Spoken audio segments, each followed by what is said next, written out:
The Contract Act 1872. Preamble. Whereas it is expedient to define and amend certain parts of the law relating to contracts, it is enacted as follows. Preliminary. Short title. 1.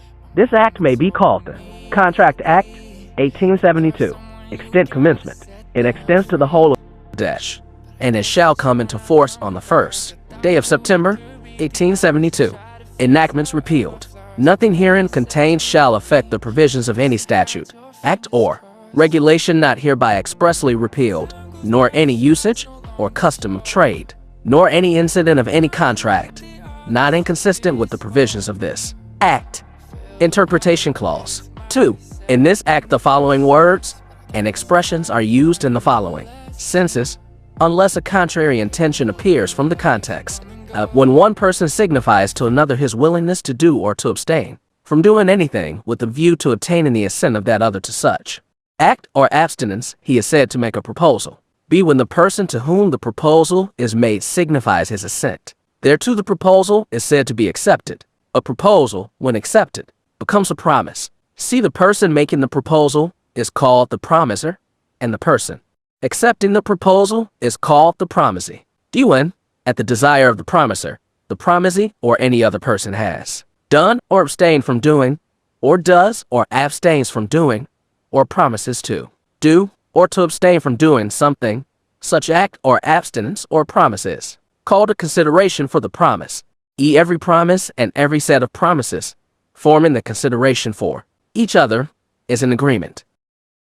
F. Promises which form the consideration or part of the consideration for each other are called reciprocal promises. G. An agreement not enforceable by law is said to be void. H. An agreement enforceable by law is a contract. I. An agreement which is enforceable by law at the option of one or more of the parties thereto, but not at the option of the other or others, is a voidable contract. J. A contract which ceases to be enforceable by law becomes void when it ceases to be enforceable. Chapter I. Of the communication, acceptance, and revocation of proposals. Communication, acceptance, and revocation of proposals. 3. The communication of proposals, the acceptance of proposals, and the revocation of proposals and acceptances, respectively, are deemed to be made by any act or omission of the party proposing, accepting, or revoking, by which he intends to communicate such proposal, acceptance, or revocation, or which has the effect of communicating it. Communication when complete. 4. The communication of a proposal is complete when it comes to the knowledge of the person to whom it is made. The communication of an acceptance is complete, as against the proposer, when it is put in a course of transmission to him, so as to be out of the power of the acceptor, as against the acceptor, when it comes to the knowledge of the proposer. The communication of a revocation is complete, as against the person who makes it, when it is put into a course of transmission to the person to whom it is made, so as to be out of the power of the person who makes it, as against the person to whom it is made, when it comes to his knowledge.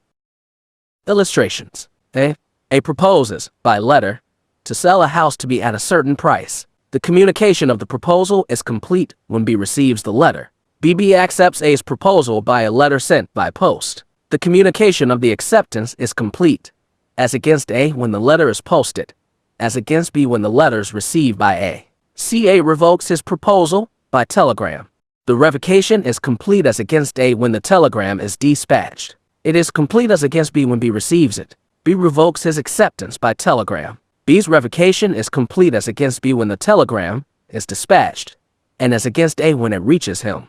Revocation of proposals and acceptances. 5. A proposal may be revoked at any time before the communication of its acceptance is complete as against the proposer, but not afterwards. An acceptance may be revoked at any time before the communication of the acceptance is complete as against the acceptor, but not afterwards. Illustrations. A proposes, by a letter sent by post, to sell his house to B accepts the proposal by a letter sent by post. A may revoke his proposal at any time before, or at the moment when B posts his letter of acceptance, but not afterwards. B may revoke his acceptance at any time before, or at the moment when the letter communicated it reaches A but not afterwards. Revocation. How May 6. A proposal is revoked. 1. By the communication of notice of revocation by the proposer to the other party. 2. By the lapse of the time prescribed in such proposal for its acceptance, or if no time is so prescribed, by the lapse of reasonable time, without communication of the acceptance. 3. By the failure of the acceptor to fulfill a condition precedent to acceptance, or acceptance must be absolute. 7.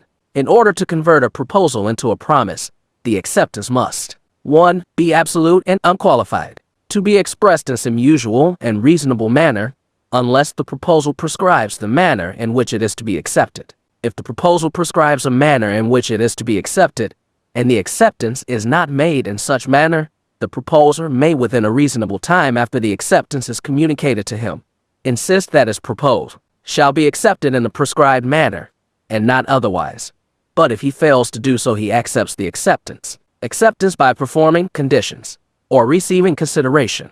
8. Performance of the conditions of a proposal, or the acceptance of any consideration for a reciprocal promise, which may be offered with a proposal, is an acceptance of the proposal. Promises, express and implied. 9. In so far as the proposal, or acceptance of any promise is made in words, the promise is said to be express. In so far as such proposal, or acceptance is made otherwise than in words, the promise is said to be implied. Chapter 2 of Contracts, Voidable Contracts and Void Agreements. What agreements are contracts? 10. All agreements are contracts if they are made by the free consent of parties competent to contract, for a lawful consideration, and with a lawful object, and are not hereby expressly declared to be void. Nothing herein contained shall affect any law in force in Bangladesh, and not hereby expressly repealed, by which any contract is required to be made in writing, or in the presence of witnesses, or any law relating to the registration of documents. Who are competent to contract? 11. Every person is competent to contract who is of the age of majority according to the law to which he is subject, and who is of sound mind, and is not disqualified from contracting by any law to which he is subject. What is a sound mind for the purposes of contracting? 12. A person is said to be of sound mind for the purpose of making a contract if, at the time when he makes it, he is capable of understanding it and of forming a rational judgment as to its effect upon his interests. A person who is usually of unsound mind, but occasionally of sound mind, may make a contract when he is of sound mind. A person who is usually of sound mind, but occasionally of unsound mind, may not make a contract when he is of unsound mind. Illustrations. A patient in an asylum who is at intervals of sound mind may contract during those intervals. B. A sane man who is delirious from fever, or who is so drunk that he cannot understand the terms of a contract, or form a rational judgment as to its effect on his interests, cannot contract while such delirium or drunkenness lasts. Consent defined. 13. 2 or more persons are said to consent when they agree upon the same thing in the same sense. Free consent defined. 14. Consent is said to be free when it is not caused by 1. Coercion, as defined in Section 15, or 2. Undue influence, as defined in Section 16, or 3. Fraud, as defined in Section 17, or 4. Misrepresentation, as defined in Section 18, or 5. Mistake, subject to the provisions of Sections 20, 21, and 22. Consent is said to be so caused when it would not have been given but for the existence of such coercion, undue influence, fraud, misrepresentation, or mistake. Coercion defined. 15. Coercion is the committing or threatening to commit any act forbidden by the Penal Code, or the unlawful detaining or threatening to detain any property to the prejudice of any person whatever, with the intention of causing any person to enter into an agreement. Explanation. It is immaterial whether the Penal Code is or is not in force in the place where the coercion is employed. Illustrations. A. On board an English ship on the high seas, causes B to enter into an agreement by an act amounting to criminal intimidation under the Penal Code. A. Afterwards sues B for breach of contract at Chittagong. A. Has employed coercion, although his act is not an offense by the law of England, and although Section 506 of the Penal Code was not in force at the time when or place where the act was done. Undue influence defined. 16. 1.